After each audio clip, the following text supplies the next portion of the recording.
Mulai ya. Bismillahirrahmanirrahim. Assalamualaikum warahmatullahi wabarakatuh. Waalaikumsalam warahmatullahi. Waalaikumsalam warahmatullahi wabarakatuh. Terima kasih Bapak Ibu yang sudah menyempatkan hadir pada malam ini. Sebelumnya mohon maaf Bapak Ibu mengganggu waktunya terkait dengan kegiatan aksi nyata dari modul 1.4 ini. Kegiatannya yaitu diseminasi budaya positif dari modul 1.1 sampai dengan 1.4. Sebelum kita mulai kegiatan diseminasi ini, alangkah lebih baiknya kita berdoa terlebih dahulu. Mudah-mudahan apa yang saya jelaskan kemudian dapat memberikan manfaat yang baik untuk Bapak dan Ibu, terutama untuk saya pribadi. Pertama-tama, saya ingin share terlebih dahulu materi yang akan kita bahas pada malam ini.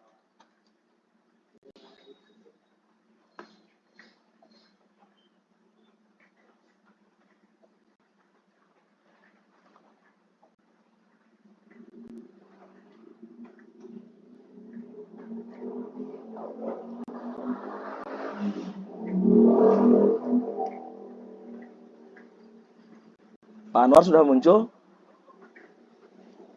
PowerPoint-nya, Bapak Ibu? Sudah. Sudah, Pak. Sudah, Oke, ada Pak. ya. Sudah muncul PowerPoint-nya. Nah, yang akan saya jelaskan berhubungan dengan aksi nyata modul 1.4 ini berhubungan dengan budaya positif. Nah, materi yang akan dijelaskan diantaranya ada beberapa. Di sini mungkin yang tersaji pada awalnya adalah gambar seorang tokoh yang tidak asing dengan kita, yaitu adalah Ki Hajar Dewantara. Pada modul ini nanti kita mempelajari mengenai berbagai hal teori pendidikan yang disampaikan oleh Ki Hajar Dewantara. Terutama yang hari ini kita akan bahas yaitu berhubungan dengan budaya positif. Nah, sebelumnya kita bayangkan terlebih dahulu, sebetulnya kita ini mengimpikan sebuah pembelajaran atau sebuah sekolah yang seperti apa sih Bapak Ibu? Mungkin banyak hal positif yang tergambar di benak Bapak dan Ibu terkait dengan pembelajaran yang ideal, kemudian terkait dengan sekolah yang ideal. Di sini berhubungan dengan sekolah yang ideal, mungkin semua guru, kita terutama mengimpikan pembelajaran yang ideal. Nah, apa sih langkah-langkah yang bisa kita tempuh untuk menciptakan sebuah pembelajaran yang ideal? Berikut ini yang akan kita bahas. Ada 6 poin utama yang kemungkinan akan mendasari lahirnya sebuah pembelajaran atau sekolah yang ideal. Yang pertama, paradigma baru, disiplin positif, nilai-nilai kebajikan universal, dan teori kontrol. Ini poin pertama. Kemudian poin kedua yang akan disampaikan yaitu teori motivasi, hukuman, dan konsekuensi, serta restitusi. Yang ketiga yaitu adalah keyakinan kelas. Yang keempat, kebutuhan dasar manusia. Yang kelima, posisi kontrol. Dan yang keenam, segitiga restitusi. Mungkin banyak dari Bapak Ibu juga yang sudah pernah mengikuti diseminasi ini dan tidak asing dengan istilah-istilah yang seperti ini. Tetapi di sini saya ingin menyampaikan sedikit yang saya pahami tentang 6 poin ini.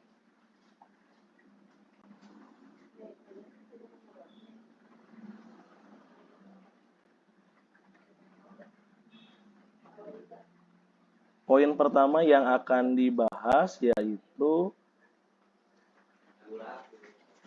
tentang paradigma baru. Nah, paradigma baru ini sebetulnya mungkin banyak yang sudah belajar, banyak yang sudah membaca, banyak pula yang sudah mungkin berdiskusi dengan rekan-rekan sejawat terkait dengan paradigma baru ini.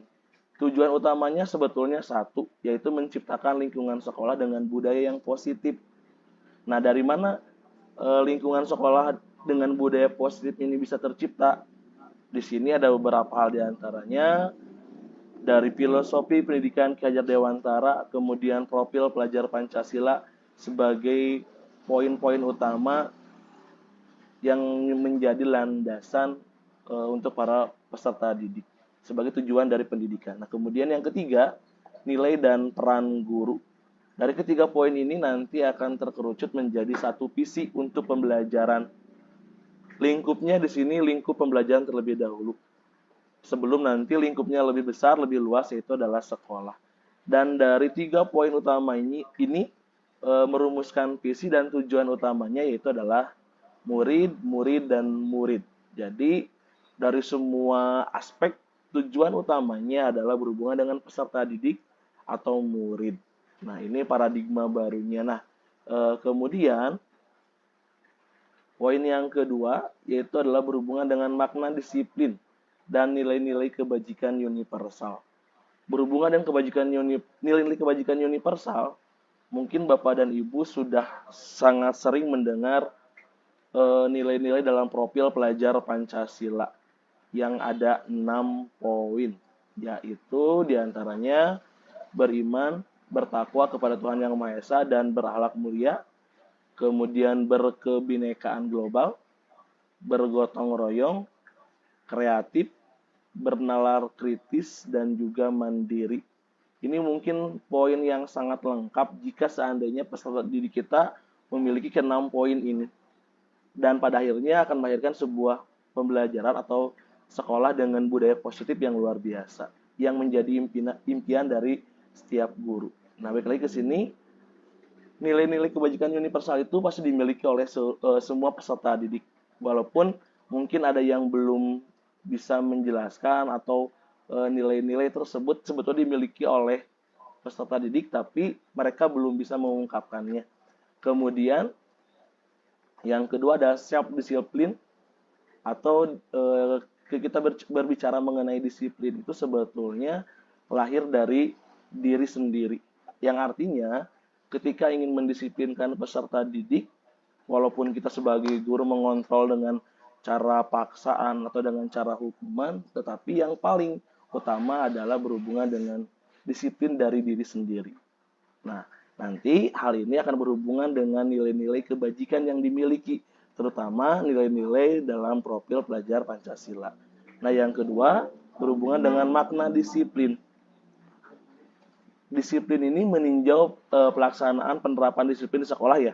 Mungkin dari kita sekolah ketika jadi peserta didik sampai sekarang menjadi guru, masih tetap ada aturan dalam pembelajaran ataupun di sekolah, yang tujuannya tidak lain yaitu adalah untuk mendisiplinkan peserta didik. Tetapi ternyata pada kenyataannya aturan-aturan ini memaksa atau mengontrol peserta didik, walaupun sebetulnya tujuannya baik, yaitu adalah mendisiplinkan peserta didik. Tapi di sini ada kecenderungan memaksa ataupun mengontrol dari aturan tersebut. Nah, kemudian yang ketiga ada lingkungan positif. Berhubungan dengan lingkungan positif ini, bagaimana cara menciptakan lingkungan dengan budaya positif? Mungkin kalau diberi waktu, Bapak Ibu coba pikirkan sekolah yang ideal atau pembelajaran yang ideal dengan budaya positif. Mungkin bisa dimulai dari keadaan sekolah yang hijau, kemudian yang sejuk, lalu bangunan yang memadai. Nah, ini berhubungan dengan fasilitasnya, tapi kemudian nilai-nilai positif ini tidak hanya berhubungan dengan fasilitas. Kemudian pembelajaran yang ideal, yang positif ini lahir dari pembelajaran yang berpihak kepada peserta didik. Nah, sehingga nanti lahirlah sebuah lingkungan belajar yang positif, yang tujuannya itu berhubungan dengan ini, profil pelajar Pancasila. Adapun paradigma ataupun paradigma baru berhubungan dengan miskonsepsi tentang teori kontrol. Di antaranya di sini ketika kita berbicara mengenai teori kontrol, bahwa terkadang kita ini terbuai dengan beberapa yang kita lakukan sebelumnya. Jujur saya pribadi beranggapan bahwa yang saya lakukan itu sudah betul. Ternyata ketika berbicara mengenai teori kontrol ini terdapat beberapa miskonsepsi. Di antaranya yang pertama, sebuah ilusi jika guru dapat mengontrol murid. Artinya, kita sebagai guru tidak bisa mengontrol perilaku murid atau apa yang akan dilakukan oleh murid. Walaupun kita punya power yang kuat sebagai guru, tapi ini adalah sebuah ilusi. Ketika kita memiliki pandangan bahwa guru dapat mengontrol murid. Nah, kemudian yang kedua, ilusi juga bahwa kritik dan akan membuat ilusi bahwa kritik dan membuat rasa bersalah mampu menguatkan karakter. Mungkin di antara kita, terutama saya pribadi, sering memberikan kritik kepada peserta didik atau membuat peserta didik merasa bersalah. Contohnya misalnya ketika ada anak yang melanggar peraturan, pasti berbicara mengenai orang tuanya. Coba kalian pikirkan orang tua kalian bekerja keras untuk kalian. Hal tersebut ternyata tidak menguatkan karakter mereka, hanya membuat muncul rasa bersalah pada peserta didik yang pada akhirnya tidak menguatkan karakter mereka. Ini yang sering saya lakukan, tetapi hal tersebut ternyata adalah miskonsepsi, karena ini adalah sebuah ilusi. Yang ketiga, ilusi bahwa semua penguatan positif, efektif, dan bermanfaat. Nah, ini berhubungan dengan contohnya tadi kedisiplinan. Ketika kita membuat peraturan-peraturan yang sangat banyak berhubungan dengan sekolah, ternyata hal tersebut walaupun dapat memberikan manfaat, tetapi hal tersebut kurang efektif untuk peserta didik karena pada akhirnya disiplin itu dipaksakan, mereka hanya takut saja. Nah, yang keempat yaitu ilusi bahwa orang dewasa berhak memaksa. Artinya kita sebagai guru berhak memaksakan kehendak kita karena kita berpikir bahwa kita ini mungkin lebih tahu atau kita ini lebih paham, dan banyak mungkin juga yang berbicara mengenai bahwa kita sebagai guru ini hidup lebih lama, otomatis pengalamannya pun lebih banyak dibandingkan peserta didik, dan itu adalah sebuah ilusi. Karena apa? Karena kita sebagai orang dewasa tidak berhak memaksakan kehendak kita. Nah, lalu bagaimana? Nanti kita bahas yang harus kita lakukan sebetulnya. Yang berikutnya berhubungan dengan teori kontrol. Ada 4 miskonsepsi atau ilusi tentang makna kontrol menurut Dr. William Glasser yang tadi sudah saya jelaskan. Yaitu, kita ulangi lagi, yang pertama, bahwa sebuah ilusi jika guru dapat mengontrol murid. Yang kedua, sebuah ilusi juga bahwa semua penguatan positif efektif dan bermanfaat. Yang ketiga, ilusi bahwa kritik dan membuat orang merasa bersalah dapat menguatkan karakter. Dan yang keempat, ilusi bahwa orang dewasa memiliki hak untuk memaksa. Ini hal-hal yang sering kita lakukan, tetapi tanpa kita sadar, ternyata tidak memberikan manfaat yang baik untuk peserta didik karena sifatnya kebanyakan di sini adalah memaksa. Dan tidak ada seorang pun yang dapat mengontrol orang lain, kecuali dirinya sendiri. Tugas kita adalah untuk menguatkan peserta didik, yang pada akhirnya mereka bisa menggambarkan sebuah nilai-nilai positif. Di antaranya tadi berhubungan dengan profil pelajar Pancasila.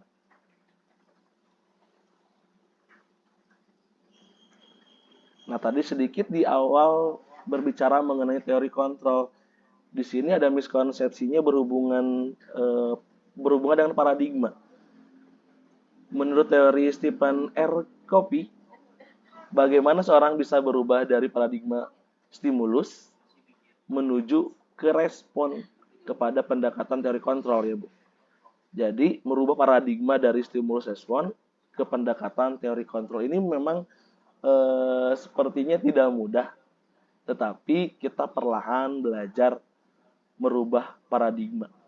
Menurut Stephen era Covey ini, bila kita ingin membuat kemajuan perlahan, sedikit-sedikit ubahlah sikap atau perilaku kita. Namun bila kita ingin memperbaiki cara-cara utama kita, maka kita perlu mengubah kerangka utama acuan kita. Maka ubahlah bagaimana kita melihat dunia. Ubahlah bagaimana kita berpikir tentang manusia. Yang artinya adalah ubahlah paradigma kita. Jadi yang dirubahnya adalah paradigma ketika kita ingin merubah dari paradigma stimulus respon menuju ke pendekatan teori kontrol. Di sini beberapa perbandingan antara stimulus respon dengan teori kontrol. Yang pertama, saya bacakan saja.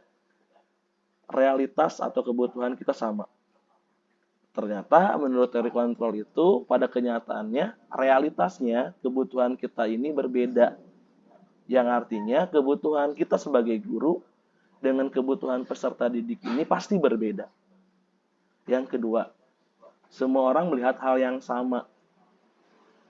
Kalau menurut teori kontrol, setiap orang memiliki gambaran berbeda. Contoh sederhananya ketika kita melihat misalnya melihat kendaraan ya. Ketika melihat dari depan, kemudian ada yang melihat dari samping, ada yang melihat yang dari belakang. Pastinya yang dilihat orang-orang dari sudut yang berbeda ini, gambarannya itu berbeda. Sehingga semua orang melihat sesuatu itu pasti tidak akan sama. Ini menurut teori kontrol, dan hal tersebut harus kita rubah perlahan-lahan. Yang ketiga, kita mencoba mengubah orang lain agar berpandangan sama dengan kita. Seperti halnya kita membuat aturan dalam pembelajaran. Menurut teori kontrol, kita berusaha memahami pandangan orang lain tentang dunia. Yang artinya kita tidak perlu memaksakan atau punya keinginan untuk mengubah orang lain atau mengubah pandangan orang lain sama dengan kita. Karena setiap orang pasti memandang sebuah realita itu pasti berbeda. Yang keempat, perilaku buruk dilihat sebagai suatu kesalahan. Ini menurut teori stimulus dan respon. Tapi menurut teori kontrol, semua perilaku itu memiliki tujuan, baik itu yang positif ataupun yang negatif. Pasti ada tujuannya. Nah, yang namanya berbuat salah, mungkin kita ketika berbicara mengenai peserta didik itu ketika anak melanggar, ini adalah sebuah kesalahan. Itu adalah pandangan saya juga, Bapak Ibu. Pada awalnya bahwa ketika anak yang terlambat misalnya ataupun berpakaiannya tidak sesuai dengan aturan, ini adalah sebuah kesalahan. Tanpa tahu terlebih dahulu kenapa anak tersebut berperilaku seperti itu. Karena menurut teori kontrol itu, semua perilaku memiliki tujuan. Yang berikutnya, orang lain bisa mengontrol saya. Kalau menurut teori kontrol, hanya Anda yang bisa mengontrol diri Anda sendiri. Jadi yang mau merubah diri sendiri bukan orang lain, walaupun terdapat faktor eksternal, tetapi yang paling besar mengubah diri sendiri itu adalah diri kita sendiri, bukanlah orang lain. Yang berikutnya, saya bisa mengontrol orang lain. Menurut teori kontrol, Anda tidak bisa mengontrol orang lain. Yang bisa mengontrol diri Anda adalah Anda sendiri.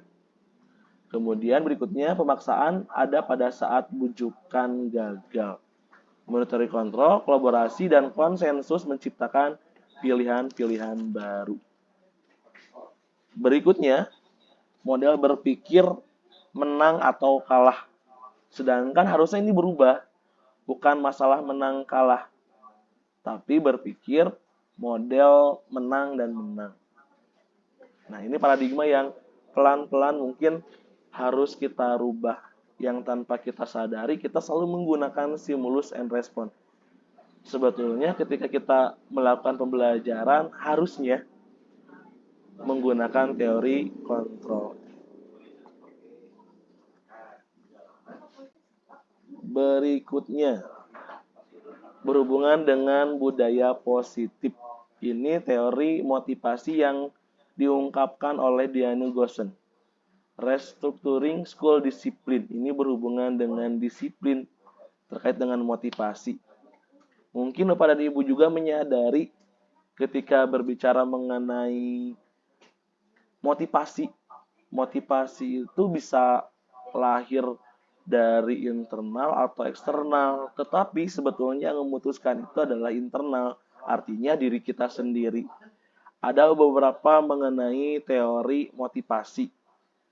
Kenapa kita termotivasi? Yang pertama, kita pikirkan ya Pak Ibu, mungkin ketika kita mengadakan sebuah acara di sekolah atau mengikuti aturan di sekolah, kira-kira Bapak Ibu yang mana nih? Ada 3. Yang pertama, untuk menghindari ketidaknyamanan atau hukuman. Misalnya, ketika berhubungan dengan berpakaian. Hari Senin kita harus menggunakan pakaian gading atau putih hitam. Motivasinya apa sebetulnya? Adakah yang karena menghindari ketidaknyamanan atau nggak enak sama misalnya kepala sekolah atau wakasek, atau menghindari hukuman misalnya dari pimpinan? Mungkin saja ada. Saya pribadi pernah seperti itu Bapak Ibu. Ketika menggunakan pakaian ataupun menggunakan atribut, terkadang ada yang membuat kita tidak nyaman. Tapi karena nggak enak sama kepala sekolah atau takut kena hukuman, sehingga kita paksakan untuk menggunakan atribut tersebut. Yang kedua, yaitu untuk mendapatkan imbalan atau penghargaan dari orang lain. Jadi ketika kita melakukan sesuatu, mungkin ada yang pernah tujuannya mendapatkan imbalan atau penghargaan dari orang lain. Ini pun biasanya tergambar dari pembelajaran di dalam kelas.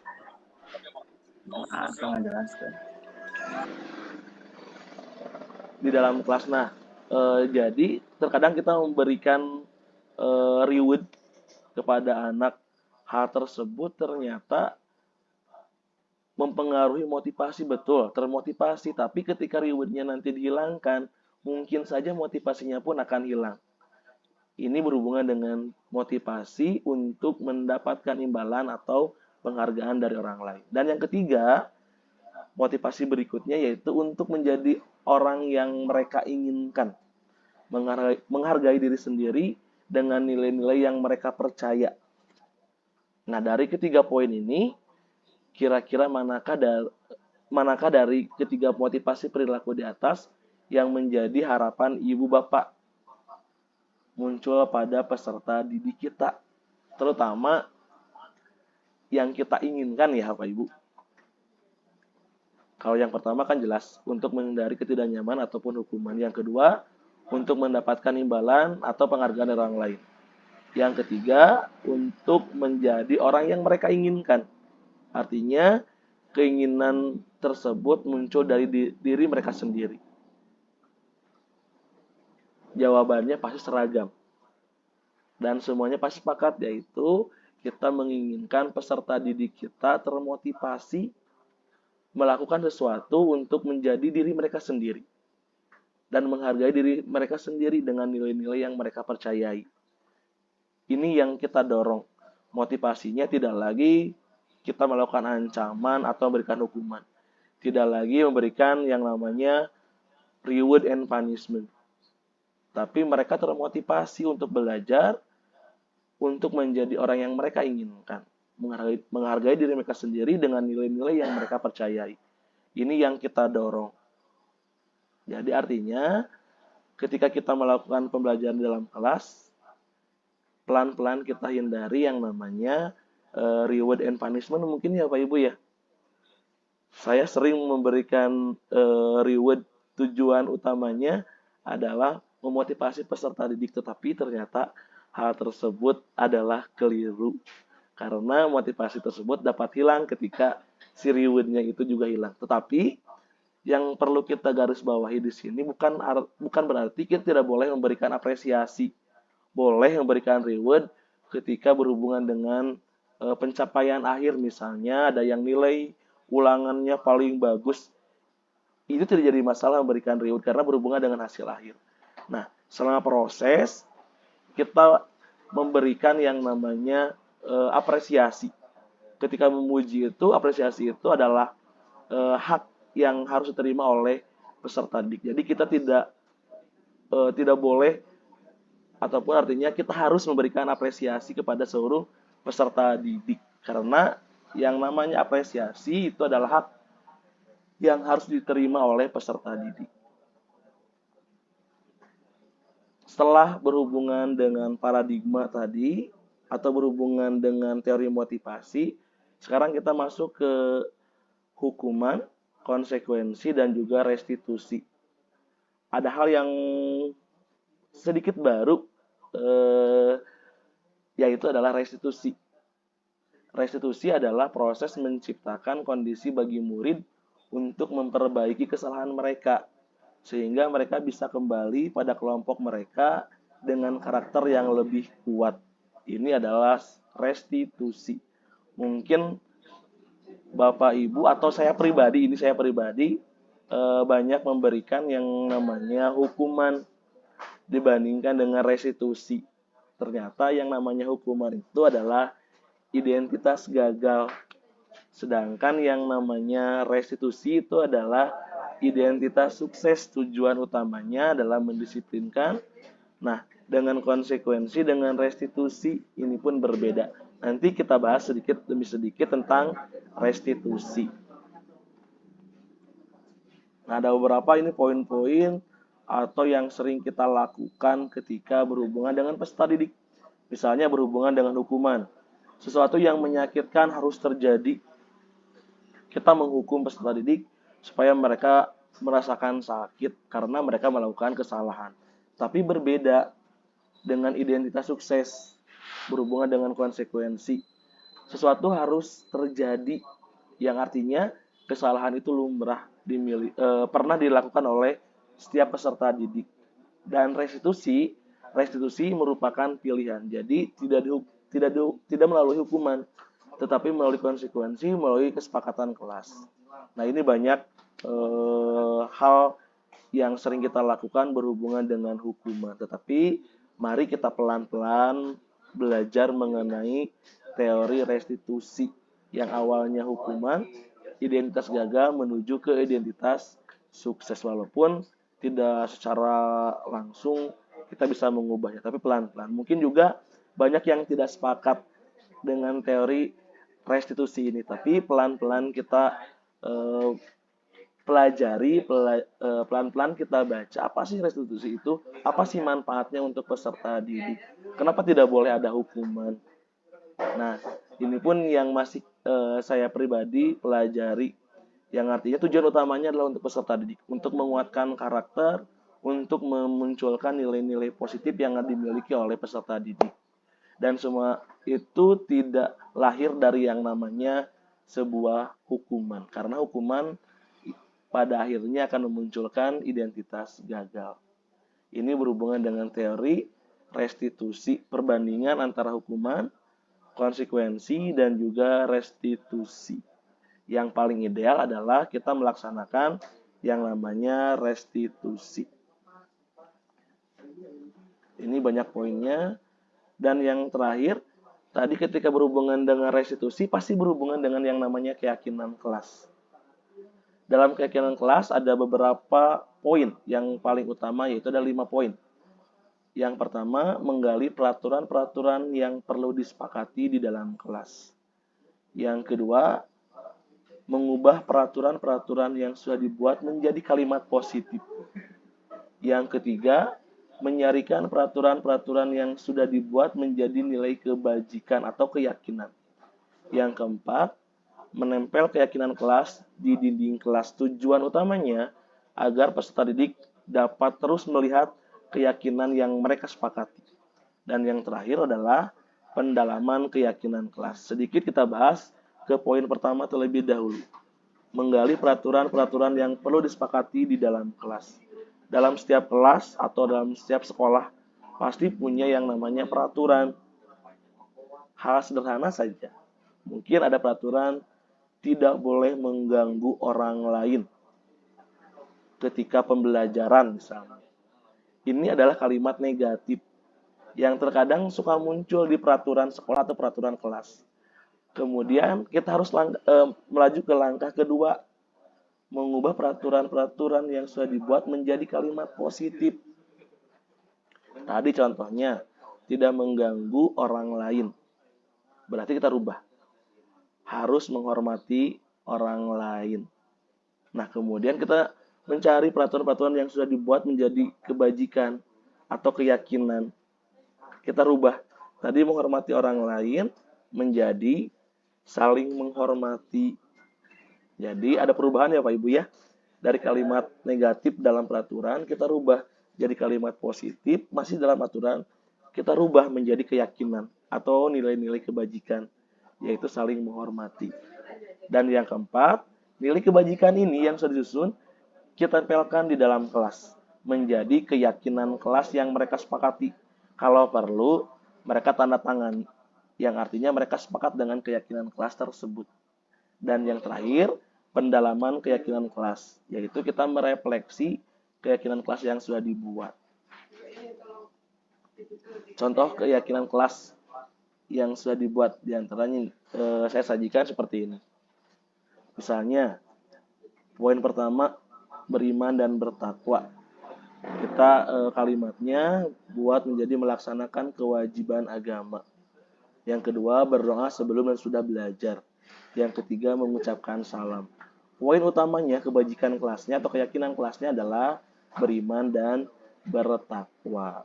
Nah, contoh keyakinan kelas ini bisa ditempel di dinding kelas yang mudah dilihat. Selain ditempel, keyakinan ini juga bisa ditandatangani oleh seluruh warga kelas, siswa dan juga guru.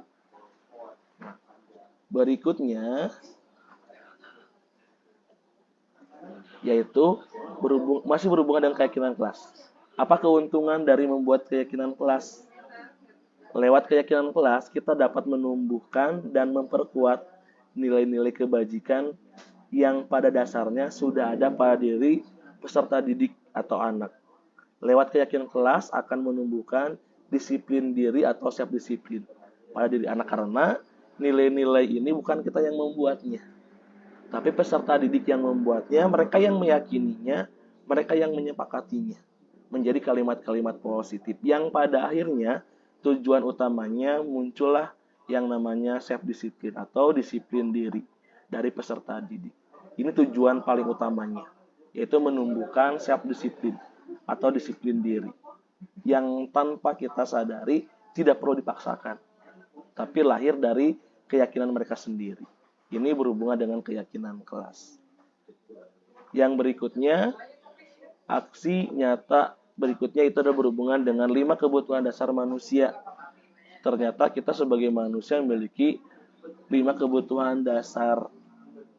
Yang pertama, yang paling utama mungkin yang paling mendasar adalah survival, yaitu berhubungan dengan bertahan hidup. Kemudian yang lainnya, yang 4 lainnya, diantaranya kesenangan atau kebutuhan untuk merasa senang.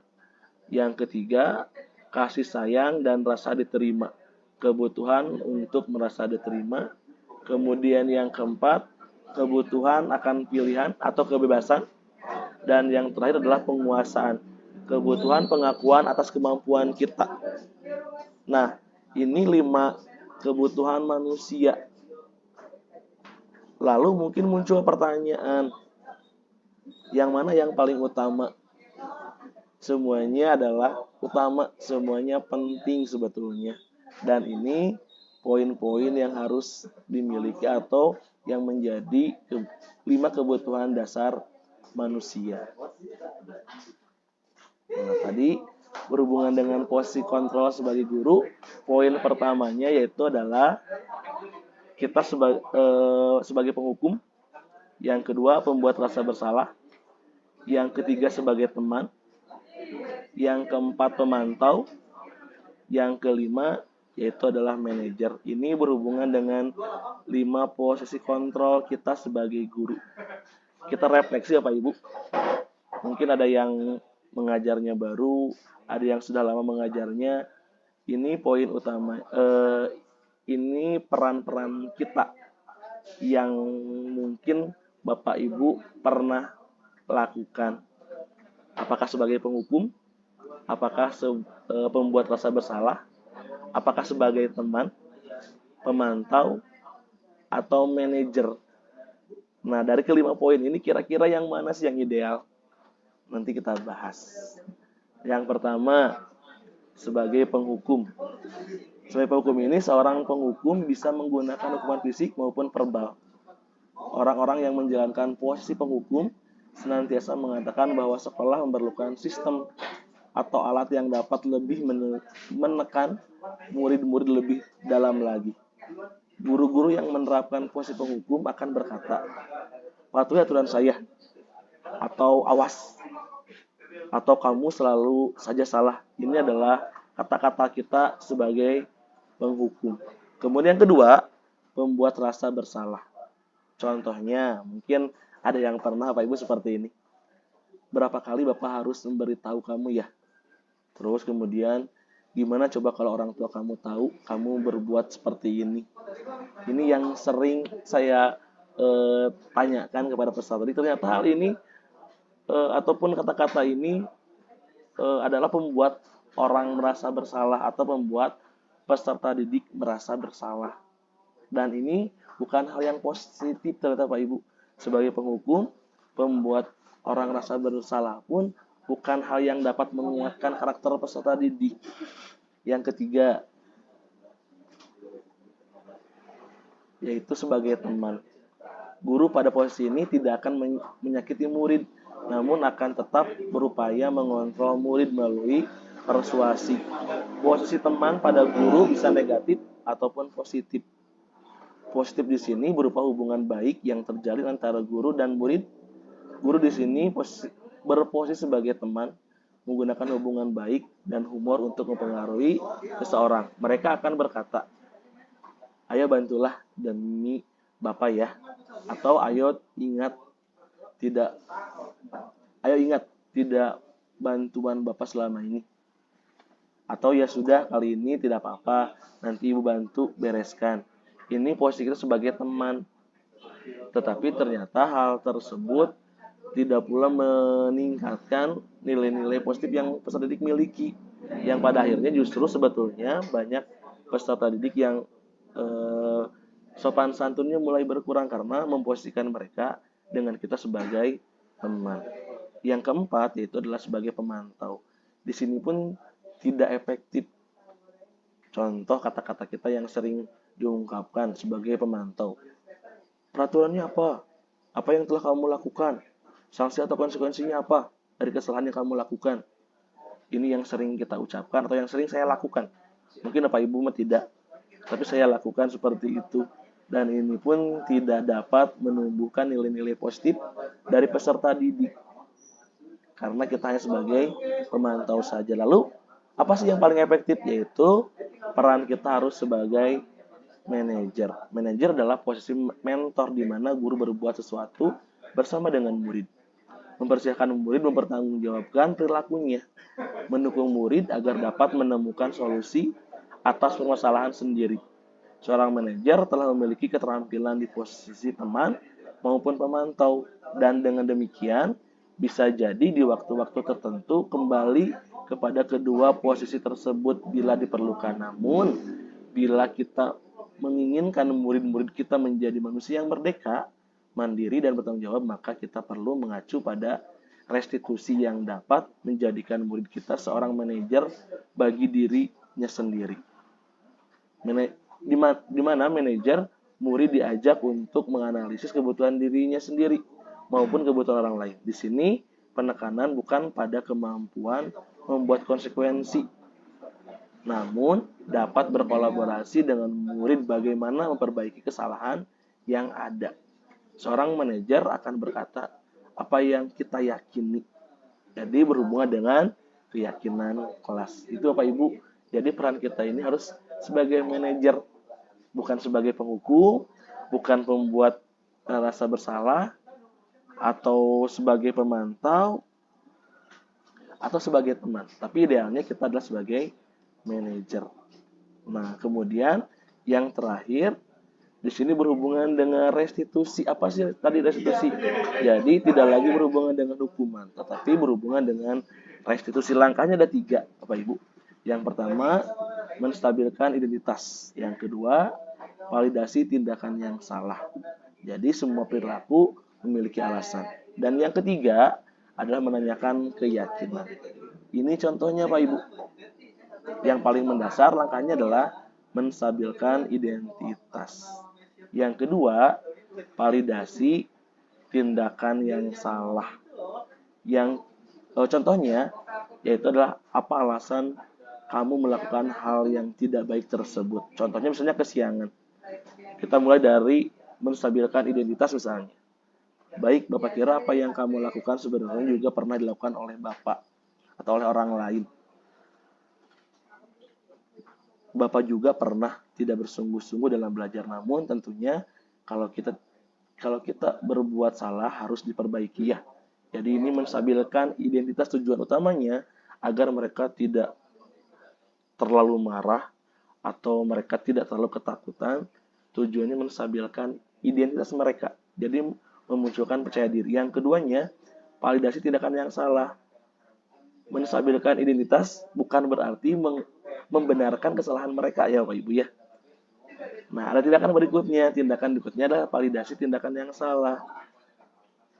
Tujuannya adalah bahwa mereka menyadari apa yang mereka lakukan itu adalah sebuah kesalahan. Walaupun sebuah kesalahan, pasti mereka memiliki alasan untuk bertindak hal tersebut. Dan yang paling terakhir adalah menanyakan keyakinan. Contohnya yaitu adalah bagaimana komitmen kamu untuk mewujudkan keinginan tersebut misalnya. Jadi ketika sudah melakukan kesalahan, mereka sadari kesalahannya. Misalnya kita ambil contoh, kesalahannya adalah kesiangan. Kita stabilkan dulu identitasnya bahwa bahwa yang namanya kesiangan itu tidak hanya dilakukan oleh satu orang, tapi orang lain pun pasti pernah melakukan kesalahan tersebut. Atau bahkan kita sebagai guru pun pernah melakukan kesalahan tersebut. Yang keduanya, tanyakan alasannya kenapa mereka kesiangan. Dan pada akhirnya tanyakan atau validasi tindakan yang salah tersebut. Yang pada akhirnya mereka merasa bahwa apa yang mereka lakukan itu ternyata oh iya ini adalah sebuah kesalahan. Sampai sadar kemudian baru kita menanyakan keyakinan. Lalu apa yang harus dilakukan ketika kesiangan? Sebagai tindak lanjutnya atau konsekuensinya. Bukan konsekuensi sebetulnya, keyakinannya. Nah, nanti kita bisa rumuskan berhubungan dengan keyakinan kelas yang sebanding. Misalnya kalau kesiangan ke sekolah, anak tersebut bisa melakukan apa? Misalnya dengan berkomunikasi dengan orang tua misalnya untuk kerjasama ketika berangkat sekolah. Ini pun bisa dilakukan kolaborasi antara wali kelas dengan atau pihak sekolah dengan orang tua. Tujuannya untuk menumbuhkan keyakinan ini. Nah, ini adalah segitiga restitusi Bapak Ibu. Dan kita digiring dalam menyelesaikan masalah ini menggunakan segitiga restitusi ini. Walaupun sebetulnya mungkin muncul pertanyaan gimana kalau tindakannya yang pelanggarannya parah kalau kesiangan atau misalnya kalau kedisiplinan berhubungan dengan baju, dengan rambut ini bisa diselesaikan dengan cara restitusi. Tapi yang berhubungan dengan masalah kriminal apakah bisa?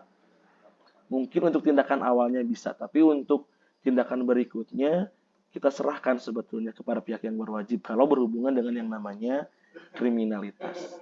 Mungkin Bapak Ibu itu yang bisa saya sampaikan tadi. Pertama yaitu berhubungan dengan perubahan paradigma, yaitu yang poin pertama paradigma baru berhubungan dengan disiplin positif, nilai-nilai kebajikan universal, dan teori kontrol. Yang kedua berhubungan dengan teori motivasi. Tadi motivasi itu ternyata bisa lahir karena adanya ketidakenakan atau ketidaknyamanan atau ketakutan. Kemudian ada hukuman, ada konsekuensi, dan juga ada restitusi. Yang harus kita gunakan, yang paling efektif adalah berhubungan dengan restitusi. Yang ketiga berhubungan dengan keyakinan kelas yang harus kita rumuskan bersama-sama dengan peserta didik. Yang keempat adalah kebutuhan dasar manusia. Dan yang kelima adalah 5 posisi kontrol kita sebagai guru ada yang sebagai penghukum, pembuat rasa bersalah, kemudian teman, pemantau, dan juga ada sebagai manajer. Dan mudah-mudahan kita bisa menjadi seorang manajer ketika berhadapan dengan peserta didik. Dan yang keenam adalah segitiga restitusi. Mungkin ini adalah tindakan yang poin keenam ini yang sering dilakukan oleh BK, mungkin di sini oleh Ibu Sipa. Ya Bu Sipa, ketika menangani anak yang melakukan kesalahan itu menggunakan konseling yang pada dasarnya adalah menggunakan segitiga restitusi. Mungkin itu saja yang bisa saya sampaikan. Terima kasih banyak atas waktunya. Mudah-mudahan ada manfaat yang bisa diambil, terutama untuk diri saya sendiri, umumnya untuk yang hadir pada malam ini. Terima kasih banyak Pak Ibu atas waktunya. Mohon maaf telah mengganggu waktu istirahatnya. Terima kasih banyak. Sampai berjumpa di lain kesempatan. Assalamualaikum warahmatullahi wabarakatuh. Waalaikumsalam Waalaikumsalam warahmatullahi Warahmatullahi wabarakatuh. wabarakatuh.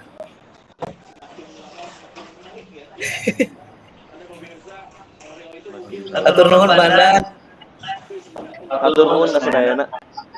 Atur nuhun Pandan. Ya, assalamualaikum. Pandan mantap Pandan. Assalamualaikum sadayana. Pak, turun.